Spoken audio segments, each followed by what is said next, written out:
والذین ہاجروا فی اللہ من بعد ما ظلموا لنبوئنہم فی الدنیا حسنہ۔ آپ کو معلوم ہے کہ پچھلے رکوع میں تذکرہ چل رہا تھا کہ یہ لوگ قسم اٹھا کے کہتے ہیں کہ قیامت قائم نہیں ہوگی۔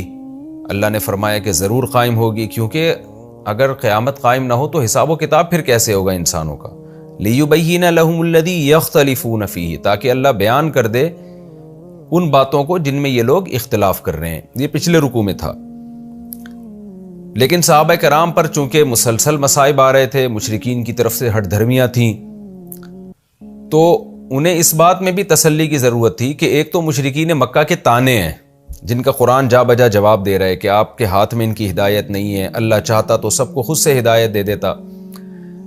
لیکن کچھ تکلیفیں وہ تھیں جو ان کو جسمانی طور پہ دی جا رہی تھیں۔ حضرت بلال حبشی رضی اللہ تعالیٰ عنہ کے سینے پہ پتھر رکھے جاتے تھے، خباب ابن ارت رضی اللہ تعالیٰ عنہ کو گرم انگاروں پہ لٹایا جاتا تھا۔ تو یہ مکہ میں وہ اذیتیں تھیں جو جسمانی اذیتیں تھیں۔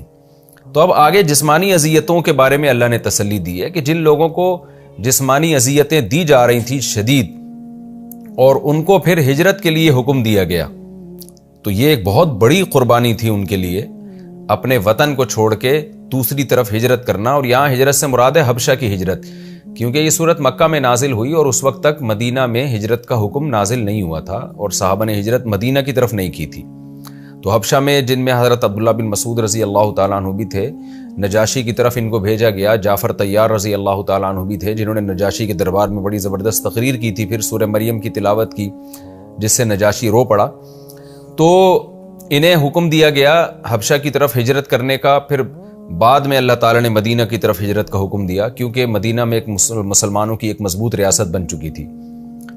تو ان صحابہ کے لیے بھی اللہ نے تسلی کی آیتیں نازل کی کہ جو حبشہ کی طرف، نجاشی بادشاہ کی طرف ہجرت کر رہے ہیں، فرمایا والذین ہاجروا فی اللہ، وہ لوگ جنہوں نے ہجرت کی اللہ میں، یعنی اللہ کے راستے میں، من بعد ما ظلموا، بعد اس کے کہ ان پر ظلم کیا گیا تھا، یعنی جسمانی طور پر ان کو ٹارچر کیا گیا، ان کے مال چھین لیے گئے، تو اللہ ان کو تسلی دے رہے ہیں، کیونکہ وہ صحابہ تو حبشہ کی طرف گئے، وہ تو حبشہ بھی غیر مسلم ریاست تھی، ٹھیک ہے نجاشی نے عیسائی بادشاہ تھا، بہت اچھا سلوک کیا، لیکن اپنا ملک اور اپنے رشتہ دار، اپنے ریلیٹیو اور یہ سب تو چھوٹ گئے نا ان سے۔ تو قرآن ان کو تسلی دے رہا ہے کہ لَنُبَوِّئَنَّهُمْ فِي الدُّنْيَا حَسَنَةً، وہ تسلی رکھیں ہم ضرور ضرور دنیا میں بھی ان کو اچھا ٹھکانہ دیں گے، یعنی عنقریب دنیا میں بھی تمہارے لیے کسی اسٹیبل جگہ پہ جو تمہاری ہی ریاست ہو، تمہارا ہی ملک ہو، اس میں تمہیں ٹھہرنے کی ایک جگہ دیں گے، اور اس سے مراد ہے مدینہ۔ چنانچہ نبی صلی اللہ علیہ وسلم کی دعوت جو مکہ میں تو لوگ اس کو ایکسیپٹ نہیں کر رہے تھے، لیکن مدینہ والوں کے دل نرم تھے۔ مدینہ سے مختلف وفود آتے، جب مدینہ والوں کو پتہ چلا کہ بھئی مکہ میں اس طرح محمد صلی اللہ علیہ وسلم نے نبوت کا دعویٰ کیا ہے، تو وہ تفتیش کے لیے آنا شروع ہوئے، اور آتے اور آپ سے ملتے اور آپ کے معجزے دیکھتے اور آپ کی تعلیمات سن کے اسلام قبول کرتے اور آپ سے بیعت ہونا شروع ہو گئے، اور مدینہ میں اتنے لوگ مسلمان ہو گئے، بہت سے تو جنہوں نے نبی کو دیکھا نہیں وہ بھی مسلمان ہو گئے۔ اور پھر مدینہ ایک ایسی جگہ بنی نبی صلی اللہ علیہ وسلم کے لیے اور مسلمانوں کے لیے، ایسی سوٹیبل جگہ جہاں نبی صلی اللہ علیہ وسلم ہجرت کر سکتے تھے۔ تو آپ صلی اللہ علیہ وسلم نے وہاں ہجرت کی اور آپ کا شاندار استقبال ہوا، آپ مدینہ کے امیر ٹھہرے، آپ ہی مدینہ کے بادشاہ بھی آپ ٹھہرے، مدینہ کے جو امیر تھے، جنگی کمانڈر تھے، قاضی تھے، تمام عہدے آپ صلی اللہ علیہ وسلم کو ملے وہاں پہ، اور اہل اسلام کی وہاں عزت ہوئی۔ تو اس کے بعد یہ جو وفد تھا عبداللہ بن مسعود رضی اللہ تعالیٰ عنہ اور جعفر طیار کا، یہ لوگ پھر مدینہ چلے گئے، تو اللہ نے اپنا وعدہ اس طرح پورا کیا کہ ان کو ایک مضبوط ٹھکانہ دے دیا۔ آگے اللہ فرماتے ہیں وَلَأَجْرُ الْآخِرَةِ أَكْبَرُ، یہ تو دنیا میں ہم تمہیں اجر دیں گے کہ مدینہ میں اچھا ٹھکانہ دے دیا، لیکن آخرت کا اجر تو اس سے بھی بڑا ہے۔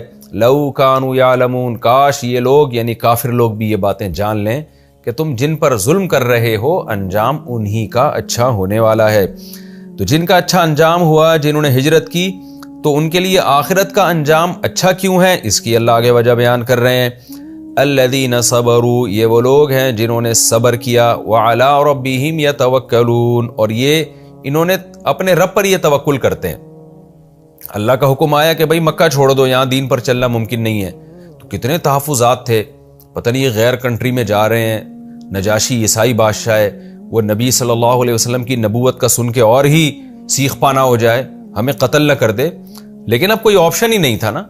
تو جب انسان کے پاس کوئی آپشن نہیں ہوتا تو شریعت کا حکم یہ ہے کہ یہ دیکھا جائے کہ کم نقصان کس میں ہے. ایک جگہ نقصان یقینی ہے، یعنی دو اصول اختیار ہوتے ہیں. ایک تو یہ کہ دو نقصانوں میں سے کم نقصان کس میں ہے. نمبر 2 یقینی کس میں ہے اور غیر یقینی کس میں. تو مکہ میں رہتے ہوئے زیادہ نقصان کا خطرہ بھی تھا اور وہ نقصان بھی یقینی تھا. حبشہ جانے میں ایک تو نقصان بھی کم ہونے کا خطرہ تھا اور اس کا بھی امکان تھا کہ وہ کم نقصان بھی نہ ہو، مکمل پناہ دے دے آپ کو، کیونکہ نجاشی کے حالات جو ان کے سامنے آئے وہ تعریفیں آئی تھی کہ وہ نرم دل بادشاہ ہے. تو ایسے موقع پہ شریعت کہتی ہے کہ آپ اسباب اختیار کریں اور پھر اللہ پہ توکل کریں، نتیجہ اللہ پہ چھوڑ دیں.